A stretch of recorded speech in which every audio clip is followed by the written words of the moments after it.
खेलिबाकू आसु आसु ही वर्षा आरंभ हो गला। चल समस्ते घर को जीवा।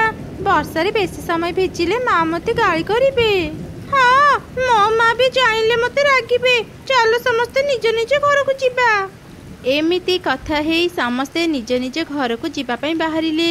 काऊ छुआ और चढ़ई छुआर घर पाखापाखि हेइथिबारु सेमाने सांग ही गोटे रास्ता गले। आउ मिठू छुआर घर दूर हेइथिबारु से आउ गोटे रास्ता गला। वर्षा बहुत जोरे पड़ुची। मु एबे घर को गले पूरा पूरी भेजी जीबी। ताठो भलो हेबो मु गोटे जागा रे आश्रय नै थाए। वर्षा छाड़ी गले घर को जीबी। आरे कुनी देखुचु ना केते जोरे वर्षा पड़ुची। चल आमे से गछ तल को जीबा। वर्षा टिके कमी जाऊ तापरे घर को जीबा। अच्छा ठीक अछि चल जीबा। आरे का नदी ऊपर गोलाप घर। आगर तो मु ए घर को एठी देखि नथिली। मु थरे घर भीतर को जाई देखे ए घरे किए रहउची। एमिति चिंता करी मिटू छुआ से गोलाप घर भीतर को गला। ताकू दूररू काऊ छुआ और चढ़ई छुआ देखुथिले। आरे बाह नदी ऊपर केते सुंदर गोटे गोलाप घर। कोनी देखिलु हम सांग केमिति से गोलाप घर भीतर को गला। चल ना आमे भी थरे से गोलाप घर भीतर को जाई देखिबा सेठी कोन अछि। आरे ना ना चिक्की आमे से घर भीतर को जीबानी जदि हमर किछि विपद हेबो। आरे तो भय करनी किछि हेबनी चल जीबा। तापरे सेमाने गोलाप घर पाखु गले। झरका पटु सेमाने देखिले गोटे दुष्ट जादूगर तांको सांग को बंदी करी रखिची। किए तुमे मते एमिते बंदी करी काहे के रखिचो। मते छाड़ी दियो। ना मु तते छाड़ी पारिबिनी। तते छाड़ी देले मोर अनेक बड़ क्षति हे जीवो। ठीक चिक्की चल एठु पळेबा नहले जादूगर हमको देखि नेबो।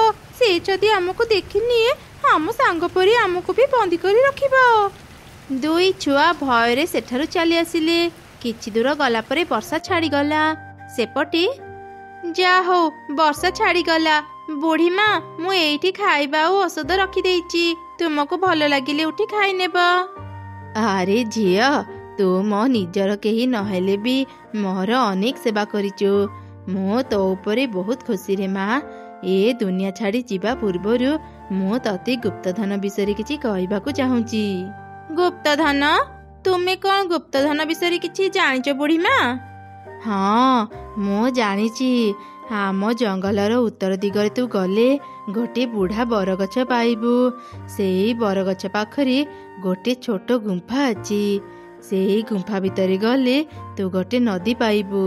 नदी पार हेले गोटे सोनार राजप्रसाद अछि। सेई राजप्रसाद रे अनेक अनेक सोना गहना मोती माणिक अछि। ए कौन कहूच बुढ़ी माँ आम जंगल रे एमिति गोटे गुंफा अछि हेले ता विषय आमे केही जानिनु। हेले मारे सावधान से सोना हीरा अभिशप्त।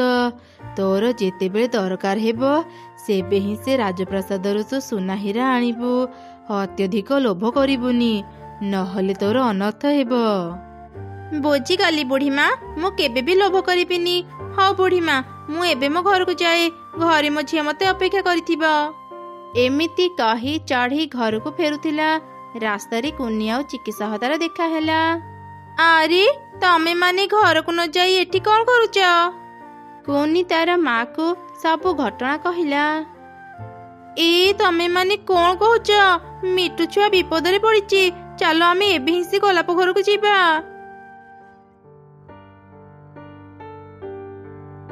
सुनो पिला माने तमे माने एठी थाओ मो सांगरे आसनी। जादूगर तम मानकर क्षति करि पारे। मु एका ही ता पाखकु जीबी।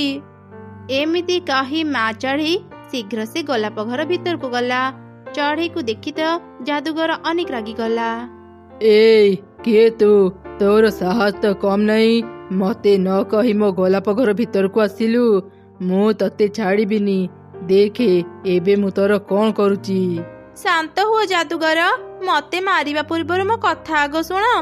तुमे जदि ए मिटू छुआ को छाड़ीदेव मु तुमको गुप्तधनर ठिकाना दे पारिबी। थरे जदि तुमे से गुप्तधन पाइजिब ना तुमे ए जंगल रे कौन सारा पृथ्वी रे तुमे धनी हेजिब। तू सत कहूचु ତୁ ମତେ ଗୁପ୍ତଧନର ଠିକଣା ଦେଇପାରିବୁ? ତାହେଲେ ଏବେ ହିଁ କହ। ନା ନା, ମୁଁ ଏମିତି କହିବିନି। ତୁମେ ଆଗ ଏ ମିଟୁ ଛୁଆକୁ ଛାଡ଼ି ଦିଅ, ତାପରେ ମୁଁ ତୁମକୁ ସେ ଗୁପ୍ତଧନର ଠିକଣା କହିଦେବି। ଆଚ୍ଛା ଠିକ ଅଛି, ମୁଁ ମିଟୁ ଛୁଆକୁ ଛାଡ଼ିଦେବି, ହେଲେ ମୋ ସହ କିଛି ଚାଲାକି କରିବୁନି, ନହେଲେ ମୁଁ ତତେ ଏଇଠି ମାରିଦେବି। ନା ନା ଯାଦୁଗର, ମତେ ବିଶ୍ୱାସ କର, ମୁଁ ମିଛ କହୁନି। ତୁମେ ଏ ମିଟୁ ଛୁଆକୁ ଛାଡ଼ିଦେଲେ ମୁଁ ତୁମକୁ ଗୁପ୍ତଧନର ଠିକଣା ଦେବି। ଏମିତି ଶୁଣି ଖୁସି ହେଇ ଯାଦୁଗର ମିଟୁ ଛୁଆକୁ ଛାଡ଼ିଦେଲା। ମିଟୁ ଛୁଆ ସେଠାରୁ ଉଡ଼ି ତା ସାଙ୍ଗମାନଙ୍କ ପାଖକୁ ଚାଲିଗଲା। ଏବେ ମତେ ସେ ଗୁପ୍ତଧନର ଠିକଣା କହ। କହୁଛି, ଆମ ଜଙ୍ଗଲର ଉତ୍ତର ଦିଗରେ ଗଲେ ଗୋଟେ ବୁଢ଼ା ବରଗଛ ପଡ଼ିବ। ସେ ବୁଢ଼ା ବରଗଛ ପାଖରେ ଗୋଟେ ଗୁମ୍ଫା ଅଛି। ସେଇ ଗୁମ୍ଫା ଭିତରେ ଏକ ନଦୀ ଅଛି। ନଦୀ ପାର ହେଲେ ଗୋଟେ ସୁନାର ରାଜପ୍ରସାଦ ଥିବ। ସେଇଠି ହିଁ ସବୁ ଗୁପ୍ତଧନ ଅଛି। ଚଢ଼େଇର କଥା ସରୁ ସରୁ ହିଁ ଗୁପ୍ତଧନ ଲୋଭରେ ଯାଦୁଗର ତୁରନ୍ତ ସେଠାକୁ ଗଲା। ତାର ପଛେ ପଛେ ମା ଚଢ଼େଇ ଆଉ ଛୁଆମାନେ ବି ଗଲେ। ମା, ଇଏ କେମିତିକା ଜାଗା? ମତେ ଭାରି ଡର ଲାଗୁଛି। ଭୟ କରନି, କିଛି ହେବନି, ମୁଁ ତମମାନଙ୍କ ସାଙ୍ଗରେ ଅଛି। ମୋ ପଛେ ପଛେ ଆସ।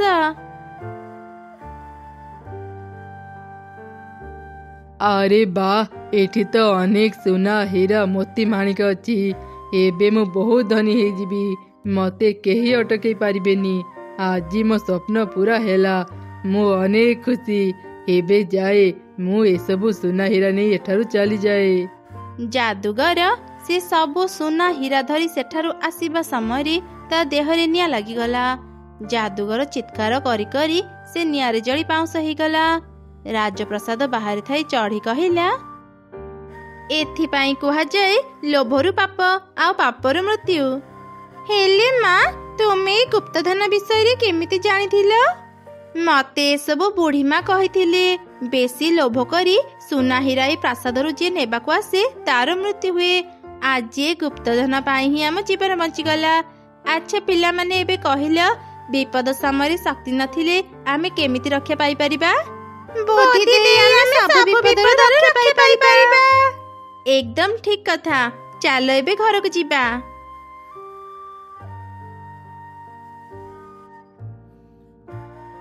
କୋନି, ଆଉ 2 ଦିନ ପରେ ତ ଜନ୍ମଦିନ। ତୁ ଆଜି ଯାଇ କେବେ ବି ତ ଜନ୍ମଦିନରେ କେକ୍ କାଟିନୁ। ଏ ବର୍ଷ ତ କେକ୍ କାଟିବୁ ନା ନାହିଁ? ଆରେ ତୁ ବି ନା, କାହାକୁ କଣ କଥା ପଚାରୁଛୁ? ଏମିତି ଗରିବ ମାନଙ୍କର କଣ କେବେ ଜନ୍ମଦିନ ପାଳନ ହୁଏ? ତମେ ମାନେ କଣ ଦେଖିନ? ମୋ ବାପା ମା ମୋ ଜନ୍ମଦିନ କେତେ ଧୁମଧାମରେ ପାଳନ କରନ୍ତି। ଏଇ ଆସନ୍ତା ମାସ ମୋ ଜନ୍ମଦିନ। ତମେ ସମସ୍ତେ ମୋ ଘରକୁ ଆସିବ। ମୁଁ ତମ ସମସ୍ତଙ୍କୁ କେକ୍ ଖୁଏଇବି।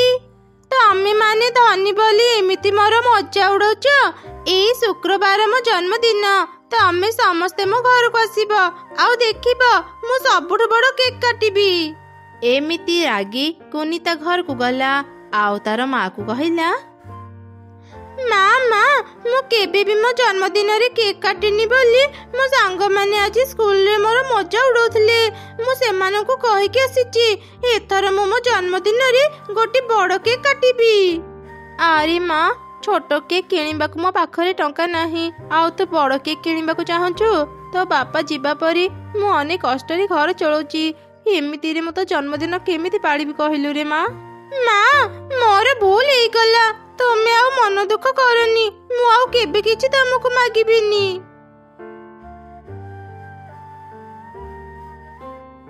ମା, ଆଜି ତମ ଜନ୍ମଦିନ। ଅନେକ ଦିନ ହେଲାଣି ମୁଁ ସମୁଦ୍ର କୂଳକୁ ଯାଇନି। ଆଜି ନା ମୋର ସମୁଦ୍ର ଦେଖିବାକୁ ବହୁତ ଇଚ୍ଛା ହେଉଛି। ମୁଁ ଏବେ ଯାଉଛି ସମୁଦ୍ର କୂଳରୁ ଟିକେ ବୁଲି ଆସିବି। ଆଚ୍ଛା ହଉ, ତୁ ଯା, ହେଲେ ଶୀଘ୍ର ଘରକୁ ଫେରିବୁ। ମୁଁ ଆଜି ତ ମନ ପସନ୍ଦର ଖାଇବା ରାନ୍ଧିଥିବି। ତାପରେ କୁନି ସମୁଦ୍ର କୂଳକୁ ଗଲା। ସେପଟେ ସମୁଦ୍ର ଭିତରେ ଗୋଟେ ଜଳପରୀ ରହୁଥିଲା। ଜଳପରୀ ଖୁସିରେ ପାଣି ଭିତରେ ବୁଲୁଥିବା ସମୟରେ ହଠାତ୍ ପାଣିର ସ୍ରୋତ ବଢିଗଲା। ଏ କଣ ହେଉଛି? ହଠାତ୍ ପାଣିର ସ୍ରୋତ କେମିତି ବଢିଗଲା? ବଞ୍ଚାଅ, ବଞ୍ଚାଅ।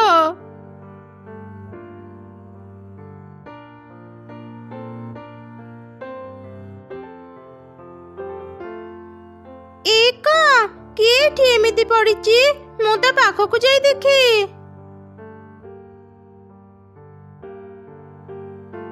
ଆରେ, ଏ ତ ଜଳପରୀ। ହେଲେ ଜଳପରୀର ତ ହୋସ୍ ନାହିଁ। ମୁଁ ଏବେ ହିଁ କିଛି କରେ। ଏମିତି ଚିନ୍ତା କରି କୁନି ପାଣି ଆଣି ଜଳପରୀର ମୁହଁରେ ଢାଳିଲା ଆଉ ତାକୁ ଉଠେଇଲା। ଜଳପରୀ ଜଳପରୀ ଉଠ ଜଳପରୀ। କିଏ କିଏ ମତେ ଡାକୁଛ? ମୁଁ କୋଉଠି ଅଛି? ମୁଁ ତୁମକୁ ଡାକୁଛି ଜଳପରୀ। ତୁମର ହୋସ୍ ନଥିଲା, ସେଥିପାଇଁ ମୁଁ ତୁମ ମୁହଁରେ ପାଣି ଢାଳି ତୁମକୁ ଉଠାଉଥିଲି। ହେଲେ ଜଳପରୀ, ତମର ଏମିତି ଅବସ୍ଥା କେମିତି ହେଲା? ମୁଁ ଜମା ବି ନିଶ୍ୱାସ ନେଇ ପାରୁନି। ମୁଁ ଏବେ ପାଣି ଭିତରକୁ ଯାଏ। ମୁଁ ପାଣି ଭିତରେ ବୁଲୁଥିଲି, ହଠାତ୍ ପାଣିର ସ୍ରୋତ ବଢିଗଲା। ସେଇ ପାଣିରେ ଭାସି ଆସି ମୁଁ ଏଠି ପଡିଗଲି। ସୁନ୍ଦର ଛୋଟ ପକ୍ଷୀ, ତୁ ଆଜି ମୋର ଜୀବନ ରକ୍ଷା କଲୁ। କହ, ତତେ କଣ ଦରକାର? ତୁ ଯାହା କହିବୁ ମୁଁ ତତେ ସେସବୁ ଉପହାର ଦେବି। ମୋର ସେମିତି କିଛି ଇଚ୍ଛା ନାହିଁ ଜଳପରୀ। ଆଜି ମୋର ଜନ୍ମଦିନ। ମୋ ସାଙ୍ଗମାନଙ୍କ ପରି ମୁଁ ବି ଆଜି କେକ୍ କାଟିବାକୁ ଚାହୁଁଥିଲି, ହେଲେ ଆମେ ବହୁତ ଗରିବ। ମା ଅନେକ କଷ୍ଟ କରି ଘର ଚଳାନ୍ତି। ଆଜି ଯାଇ କେବେ ବି ମୋ ଜନ୍ମଦିନ ପାଳନ ହେଇନି। ତୁ ଆଉ ମନ ଦୁଃଖ କରନି ଛୋଟ ପକ୍ଷୀ, ତୁ ମୋ ସାଙ୍ଗରେ ଆସେ, ମୁଁ ତ ଇଚ୍ଛା ପୂରା କରିବି। ହେଲେ ମୁଁ କୋଉଠିକି ଯିବି? ମୋ ସହିତ ମୋ ରାଜପ୍ରସାଦକୁ ଯିବୁ।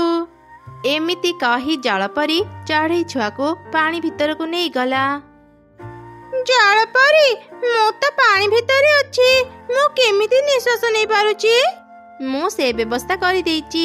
ତୁ ପାଣି ଭିତରେ ନିଶ୍ୱାସ ନେଇପାରିବୁ। ତୋର କିଛି ଅସୁବିଧା ହେବନି। ମୋ ରାଜପ୍ରସାଦକୁ ଚାଲେ, ମୁଁ ତତେ ବହୁତ ଭଲ ଭଲ ଖାଇବା ଖୁଏଇବି। ଏମିତି କହି ଜଳପରୀ ଚଢ଼େଇ ଛୁଆକୁ ନେଇ ତା ପ୍ରାସାଦକୁ ଗଲା ଆଉ ତାକୁ ଅନେକ ଭଲ ଭଲ ଖାଇବା ଦେଲା। ବାଃ, ଏଠି ତ ଅନେକ ଖାଇବା ଅଛି। ଏସବୁ କଣ ମୋ ପାଇଁ? ହଁ, ଏ ସବୁ ତୋ ପାଇଁ। ତୁ ମନ ଭରି ଖାଇବା ଖା। ତାପରେ କୁନି ଖାଇବା ଖାଇଲା। ସେପଟେ ଆଜି ମୋ ଝିଅର ଜନ୍ମଦିନ। ସେ କେତେ ଆଶା କରିଥିଲା ଆଜି କେକ୍ କାଟିବ, ହେଲେ ମୁଁ ତା ପାଇଁ ଗୋଟେ କେକ୍ ବି କିଣି ପାରୁନି। ନା ନା, ମୁଁ ତାକୁ ଆଜି ମନ ଦୁଃଖରେ ଦେଖିପାରିବିନି। ମୁଁ ଆଜି ଯେମିତି ବି ହେଉ ତା ପାଇଁ ଗୋଟେ କେକ୍ କିଣି ଆଣିବି। ମିଟୁ ଭାଇ, ଆଜି ମୋ ଝିଅର ଜନ୍ମଦିନ। ମୋ ପାଖରେ ଟଙ୍କାଟେ ବି ନାହିଁ। ମତେ ଗୋଟେ କେକ୍ ଧାର ଦେଇଥାଅ, ମୁଁ ପଛରେ ତମକୁ ଟଙ୍କା ଦେଇଦେବି। ଆରେ ଚଢ଼େଇ, ମୁଁ କାହାକୁ ବି କେକ୍ ଧାର ଦିଏନି। ହେଲେ ରାଜୁ ମୋର ଭଲ ସାଙ୍ଗ ଥିଲା, ସେଥିପାଇଁ ମୁଁ ତତେ କେକ୍ ଧାର ଦେଉଛି। ତୁ ମତେ ଶୀଘ୍ର ମୋ ଟଙ୍କା ଦେଇଦେବୁ। ଏମିତି କହି ମିଟୁ ଚଢ଼େଇକୁ କେକ୍ ଦେଲା। ଚଢ଼େଇ କେକ୍ ଧରି ଘରକୁ ଫେରିଲା। କୁନି, ମା କୁନି, ଦେଖେ ମୁଁ ଆଜି ତୋ ପାଇଁ କେକ୍ ଆଣିଛି। ଏ କଣ, ଝିଅଟି ଏଯାଏଁ ଘରକୁ ଫେରିନି? ମୁଁ ଏବେ ହିଁ ତା ପାଖକୁ ଯାଏ। ଅନେକ ଡେରି ହେଲାଣି ଜଳପରୀ, ମା ମତେ ଖୋଜୁଥିବେ। ମୁଁ ଏବେ ମୋ ଘରକୁ ଯାଏ। ତୁ ଏବେ ଘରକୁ ଯିବୁ? ଆଚ୍ଛା ଠିକ ଅଛି। ଆଜି ତୋର ଜନ୍ମଦିନ, ତୁ ଏ କେକ୍ ନେ, ତୋ ସାଙ୍ଗମାନଙ୍କ ସହ କାଟିବୁ। ଆଉ ତା ସହ ଏ ମୁକ୍ତା ବି ନେ। ଏ ମୁକ୍ତା ବିକ୍ରି କରି ତମେ ମାନେ ଆରାମରେ ଚଳିପାରିବ। ତୋର ଯେବେ ବି ମୁକ୍ତା ଦରକାର ହେବ ମୋ ପାଖକୁ ଆସି ମତେ ଡାକିବୁ, ମୁଁ ତତେ ମୁକ୍ତା ଦେବି। ଜଳପରୀ ଚଢ଼େଇ ଛୁଆକୁ ଆଣି କୂଳରେ ଛାଡ଼ିଲା। ତାପରେ ସେ ସେଠାରୁ ଚାଲିଗଲା। ସେହି ସମୟରେ ମା ଚଢ଼େଇ ସେଠାରେ ଆସି ପହଞ୍ଚିଲା। ଆରେ ମା, ତୁ ଠିକ ଅଛୁ ତ? ଏତେ ସମୟ ହେଲାଣି, ତୁ ଘରକୁ କାହିଁକି ଯାଇନୁ? କୁନି ତାର ମାକୁ ସବୁ ଘଟଣା କହିଲା। ମା, ଏଇ ମୁକ୍ତାକୁ ନିଅ, ୟାକୁ ବିକ୍ରି କରି ଆମ ଭଙ୍ଗା ଘରକୁ ମରାମତି କରିନିଅ। ହଁ, ତା ତ କରିବି, ହେଲେ ତା ପୂର୍ବରୁ ମୁଁ ଆଜି ତ ଜନ୍ମଦିନ ଧୁମଧାମରେ ପାଳନ କରିବି। ତାପରେ ମା ଚଢ଼େଇ ମୁକ୍ତା ବିକ୍ରି କରି ଅନେକ ଟଙ୍କା ପାଇଲା। ଆଉ ସେଇ ଟଙ୍କାରେ ସେ କୁନିର ଜନ୍ମଦିନ ପାଳନ କଲା। କୁନିର ସବୁ ସାଙ୍ଗ ତା ଜନ୍ମଦିନକୁ ଆସିଥିଲେ। ବା କୁନି, ତା କେକ୍ ଅନେକ ବଡ଼। ଏତେ ସୁନ୍ଦର କେକ୍ ଆମେ ଆଗରୁ କେବେ ଦେଖିନଥିଲୁ। ହଁ କୁନି, ଆଜି ଆମେ ତୋ ପାଇଁ ଅନେକ ଖୁସି। ତୁ ଏବେ କେକ୍ କାଟେ। Happy birthday to you, happy birthday to you. ସତ କଥା, କୁନିର ଜନ୍ମଦିନ କେତେ ଧୁମଧାମରେ ପାଳନ ହେଉଛି। ଆଜି ଯାଏ ତ ମୋ ଜନ୍ମଦିନ ଏମିତି କେବେ ପାଳନ ହେଇନି। ମୁଁ ଘରକୁ ଗଲେ ବାପା ମାଙ୍କୁ କହିବି ମୋ ଜନ୍ମଦିନ ବି କୁନି ଜନ୍ମଦିନ ପରି କରିବେ। ଏମିତି କୁନି କେକ୍ କାଟିଲା। ସମସ୍ତେ କେକ୍ ଖାଇ ସାରିଲା ପରେ ଘରକୁ ଗଲେ। କାଉ ଛୁଆ ତାର ମାକୁ ସବୁ ଘଟଣା କହିଲା। ଦୁଇ ଦିନ ତଳେ ଚଢ଼େଇ ଏତେ ଗରିବ ଥିଲା ଯେ ସେ ମୋ ପାଖରୁ ଖାଇବା ଧାର ନେଇଥିଲା। ହଠାତ୍ ତାର ଏତେ ପରିବର୍ତ୍ତନ କେମିତି ହେଲା? ମୁଁ ଆଜିଠୁ ଚଢ଼େଇ ଉପରେ ନଜର ରଖିବି ଆଉ ଦେଖିବି ସେମାନେ କ'ଣ କରୁଛନ୍ତି। ଜଳପରି, ଜଳପରି, ତୁମେ କୋଉଠି ଅଛ? ଶୀଘ୍ର ମୋ ପାଖକୁ ଆସ। ଆରେ ଛୋଟ ପକ୍ଷୀ, କ'ଣ ହେଇଛି ତୋର? ମତେ କହ। ଜଳପରି, ମୋ ମାଙ୍କ ଦେହ ବହୁତ ଖରାପ। ସେ 2 ଦିନ ହେଲାଣି କାମକୁ ଯାଇପାରୁନାହାନ୍ତି। ଘରେ ଆଉ ଟଙ୍କା ବି ନାହିଁ। ସେଥିପାଇଁ ତ ମୋ ପାଖକୁ ଆସିଲି। ତୁମେ ମତେ ସାହାଯ୍ୟ କର। ହଁ ହଁ, କାହିଁକି ନୁହଁ। ଏଇ 2ଟି ମୁକ୍ତା ନେ। ଏ ମୁକ୍ତା ବିକ୍ରି କରି ତୁ ତ ସମସ୍ୟାର ସମାଧାନ କରିପାରିବୁ। ତାପରେ ଚଢ଼େଇ ଛୁଆ ମୁକ୍ତା ନେଇ ସେଠାରୁ ଚାଲିଗଲା। ଏ ସବୁ ଦୂରରୁ କାଉ ଦେଖୁଥିଲା। ଓ ଏମିତି କଥା। ଯେମିତି ବି ହେଉ ମୁଁ ବି ଏ ଜଳପରି ପାଖରୁ ମୁକ୍ତା ନେଇକି ରହିବି।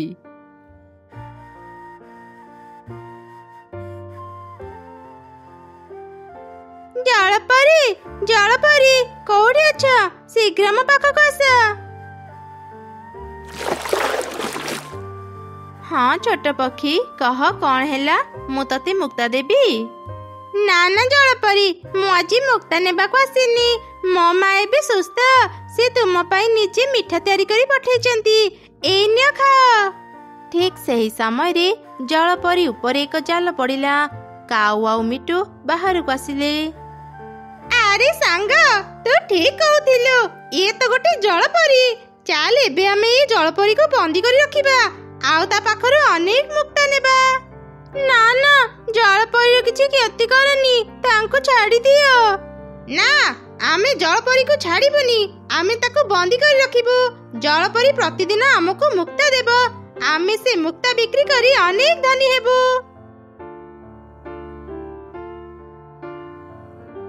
এই କ'ଣ? ଜଳପରି ତ ବିପଦରେ ପଡ଼ିଛି। ବଦମାସ କାଉ ଆଉ ମିଟୁ ଜଳପରିକୁ ବନ୍ଦୀ କରିବେ। ମୁଁ ଏବେ ତାଙ୍କ ପାଖକୁ ଯାଏ। ଏମିତି କହି ମା ଚଢ଼େଇ ଗୋଟେ ବଡ଼ ଲାଠି ଆଣି ମିଟୁ ଆଉ କାଉକୁ ପିଟିଲା। ସେଇ ଭିତରେ ପୁଣି ଜଳପରିର ଜାଲ କାଟି ତାକୁ ମୁକ୍ତ କରିଦେଲା। ଦୁଷ୍ଟ ଲୋଭୀ ପକ୍ଷୀ ଦଳ, ମତେ ବନ୍ଦୀ କରି ତମେ ମାନେ ଠିକ୍ କରିନ। ମୁକ୍ତା ନେବାକୁ ତମର ଭାରି ଇଚ୍ଛା ନା? ଏବେ ମୁଁ ତମ 2 ଜଣଙ୍କୁ ମୁକ୍ତା ବନେଇଦେବି। ଏମିତି କହି ଜଳପରି କାଉ ଆଉ ମିଟୁକୁ ମୁକ୍ତା ବନେଇଦେଲା। ତମେ ମାନେ ବହୁତ ଭଲ। ଯେବେ ବି କିଛି ଦରକାର ହେବ ଏଠାକୁ ଆସି ମତେ ଡାକିବ। ମୁଁ ନିଶ୍ଚୟ ତମମାନଙ୍କୁ ସାହାଯ୍ୟ କରିବି। ମୁଁ ଏବେ ଯାଉଛି। ତମେ ମାନେ ଭଲରେ ରୁହ। ତାପରେ ଜଳପରି ନିଜ ରାଜପ୍ରସାଦକୁ ଚାଲିଗଲା। ମା ଚଢ଼େଇ ଆଉ ତାର ଝିଅ ବି ନିଜ ଘରକୁ ଫେରିଗଲେ।